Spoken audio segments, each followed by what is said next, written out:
Good morning. The committee will come to order, and before we begin, I would like to ask unanimous consent for our colleague, Representative Tim Ryan from Ohio, to sit on the dais and participate in today's hearings without objection, so ordered. With that procedural note out of the way, welcome and thank you all for joining us this morning. During the Civil War, it was called Soldier's Heart. During World War I, it was called shell shock. During World War II, it was called battle fatigue.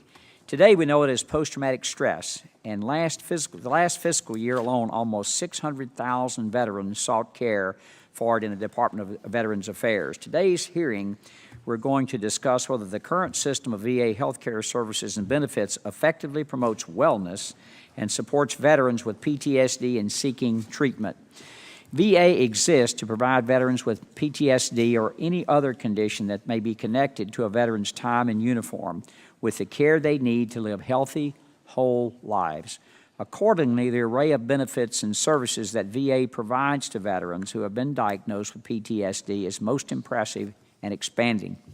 And I'm encouraged by the plethora of treatment programs, both traditional and non-traditional, that VA offers, by the increasing number of partnerships with private sector and non-for-profit providers, organizations that VA is entering into to better support those with PTSD, and by the innovative research that VA is continually investing in to gain a deeper understanding of how veterans can overcome PTSD, including one important study that's going on right now to evaluate the use of service dogs for veterans with PTSD.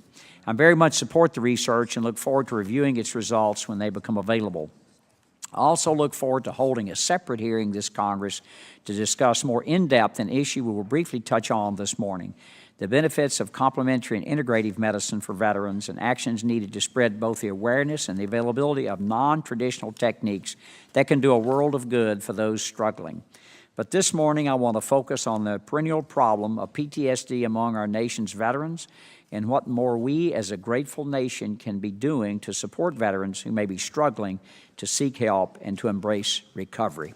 Thanks to the quantum leaps in battlefield traumatic medical care, there are fewer casualties as a result of today's conflicts than there have been in previous wars. Yet the mental strain that some, certainly not all, but some of our veterans face seem to be taking a heavier toll than it perhaps has ever before. Since 2010, the number of veterans receiving care for PTSD from the VA healthcare system has grown by more than 50%. And despite historic and ever-increasing investments in VA mental health services and supports since the turn of the century, suicide rates among veterans with PTSD are not declining. Despite all the good, well-intentioned work that's been done, clearly we must do more to reduce the stigma against seeking care, to break down institutional barriers that prevent veterans from accessing the services they need, to encourage veterans with PTSD that they can overcome their current challenges and lead full lives, and most importantly, to foster connection and healing veteran to veteran. We are joined this morning by a distinguished and diverse group of panelists, three of whom are veterans themselves. What their testimony will tell you is that they need to recalibrate our current system of care for veterans with PTSD and focus our efforts on wellness-based peer support programs that foster community, connection, and conversation between veterans one-on-one, where they will argue most of the real healing begins, and on making it easier for veterans who know they need help to seek care without having to wait in line or jump through bureaucratic hoops for that first appointment. If there's one overarching message that I want to get out at this hearing, it's that PTSD is a treatable condition.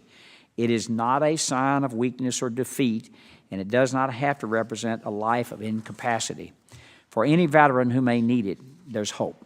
There's help and there's healing, available both within the VA healthcare system and in your home communities. There are other veterans who are ready, willing, and able to walk with you. And with that, our focus as policymakers is on trying to make it easier for you. I appreciate our witnesses being here to discuss this important topic, and in some cases to share their very personal stories with us this morning. And now I want to yield to Ranking Member Walz for any opening comments that he may have.